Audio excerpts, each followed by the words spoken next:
Welcome to How to Save Your Marriage with Nicola Beer, a show full of tips and practical strategies to repair, rebuild, and strengthen your relationship. If you are currently stuck wondering if your marriage can be saved, or you know you want to save it but don't know how to go about changing it, this show is for you. And now here is your host, Nicola Beer, who specializes in a proven 10-step program to help couples increase the love, passion, and happiness in their marriage in 30 days or less, guaranteed. Hi and welcome, this is Nicola Beer. Thank you for tuning in today. I'm going to be talking to you about insecurity. Could insecurity be ruining your marriage or ruining your life? I'm going to tell you exactly how you can take control of your thoughts in today's episode. Debbie, name change for privacy reasons, came to me because she no longer felt like she was being herself. I know I'm overreacting and sometimes over-controlling, Nicola, but I can't help it, she would say to me. Her fears and anxieties were leaving her to, in her words, act desperate. She wanted to trust her husband Gary, but couldn't. 5 years back, when they were engaged to be married, she found flirty Facebook messages from a girl at his work. Recently, Debbie noticed a message pop up from an old school fling of his, asking to meet him. Debbie was furious that Gary hadn't told her about the message after their previous history. Gary protested it meant nothing and that he didn't even reply to this girl. She could even see that. He said that she had trust issues. Nicola, nothing I say or do will make any difference. It's pointless. She will never trust me. If I work late, go out drinking, chat to other women when we go out together, I get a barrage of texts or complaints. So yes, I didn't tell her when someone insignificant got in touch. Debbie couldn't break herself out of the constant checking up on him. She would get constantly wound up and her mind would race with what-ifs. She knew that Gary loved her and believed he wasn't the type to have an affair. Yet she couldn't control her irrational racing thoughts. He isn't answering because he is with someone else, she would tell herself. Or her other thoughts would be, he is flirting on Facebook again. He's making a fool of me. What if he's cheating on me? Is he with that girl from work? So what would happen is her heart rate would increase, she'd feel hot and get angry and would escalate to controlling behaviour. At the same time, she would also be annoyed at herself for having such spiralling thoughts and would then attack herself for being so weak and insecure. Why do I have to overanalyse everything? Why can't I control my thoughts? What's wrong with me? She would go round in circles, attacking herself. Or sometimes being really upset. Why am I overreacting? Why do I have this problem? Maybe I'm damaged. Fighting thoughts is common for both men and women I work with who have experienced infidelity in their marriage because their spouse had an affair. They wonder why they're not over the affair yet, why they can't get images of the affair out of their head, why they are not themselves anymore after the affair. They often ask me, how can I control my thoughts? I have numerous ways to assist them in my Save Your Marriage program, from individual letting go of past hurt and resentment to strategies couples can adopt to rebuild love, trust and respect. What we often don't realise is that fighting our thoughts can make things worse. Maybe you don't have any trouble with your thoughts. Goodness knows I used to. Especially when they come crashing into my world without invitation. You don't need to have caught a cheating wife or a cheating husband for them to feel out of control. Our thoughts are like mosquito bites. They come up, unexpected and unwanted. But we do have a choice. We can fight and scratch away at them, become irritated and feel worse as the itch becomes uncontrollably painful, or let it go, without giving it much attention. Beating yourself up for having negative thoughts causes them to escalate. When we give our thoughts energy, the intensity and frequency can increase and consume us.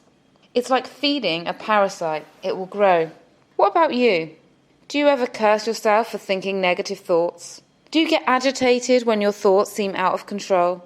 Do you battle with yourself or guilt yourself for thinking in a certain way?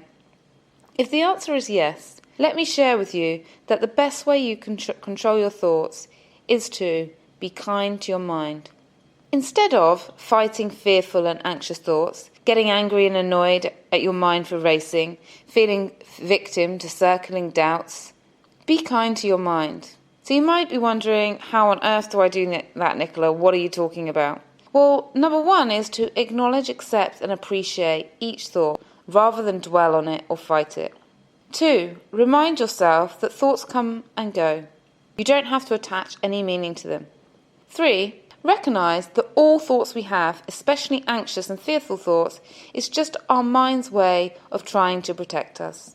For example, fearful thoughts often come up because we don't want to go through the pain we previously went through or the pain someone close to us has suffered.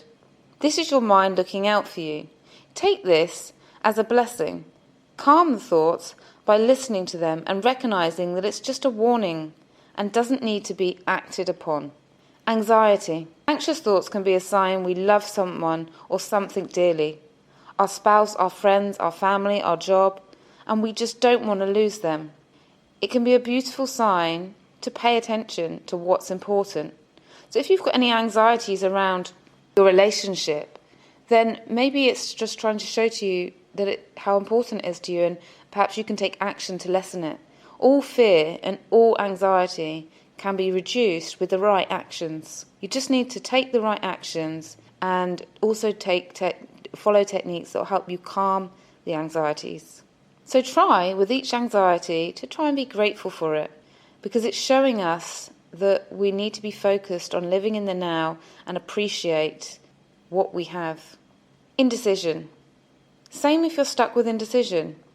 Is the relationship right? Should I stay or go? Should we have another child or not? Don't be angry at yourself for not being sure. Thank your mind for bringing up the mixed feelings, the concerns, the excitement, the bad, the good. This is a sign that you attach pain and pleasure to both sides of the decision and that it needs to be worked through for clarity. Regret. Regretful thoughts can consume us if we let them. If you find yourself wishing you had done things differently, better, done less or more of something, ask yourself, what is the regret trying to teach me? What can we or I learn from the past to make the future even better? Remember, what we resist persists. So when we're resisting something, it persists because we're focusing on it, we're giving it our attention. Therefore, to control your thoughts, we need to be at peace with them instead of at war. So start today and be kind to your mind. This is the first step. The second is finding ways that Gary and Debbie, in this example, or you and your partner, can work together to rebuild trust by actions, not words. And this is something that I cover in the Save the Marriage program as well. It's totally focused, the whole 10 steps, on actions that couples can take to transform their marriage. Because talking definitely is not enough to save a marriage, especially if the only talking is arguing over old problems, or one person saying to the other person, I'll change, I'll promise I'll change, because these reassurances don't work. If you're stuck and unsure about what action you can take, or you're still struggling with your thoughts and want to know how to calm the anxieties or get through fears or overcome any obstacles in your marriage, then contact me today and book your free Save My Marriage consultation. You can book directly on my website and choose a time that suits you. All you have to do is go to www.savemymarriageprogram.com. During the session, we'll look at where you are now and where you want to be, how you can increase love, happiness and passion in 2 weeks or less, and what challenges are you facing that you really need to overcome, and some steps to overcome them. If this sounds appealing to you, I'd love to speak to you. From my heart to yours, I hope you enjoyed today. Thank you. Thank you for listening to How to Save Your Marriage with Nicola Beer. To book your free Save My Marriage consultation, please visit www.savemymarriageprogram.com/consult. And if you've enjoyed this episode, Nicola would really appreciate it if you could leave a rating and review on whatever app you're listening through, so the show stays visible, allowing more people to get the support they need to increase their love, passion, and happiness.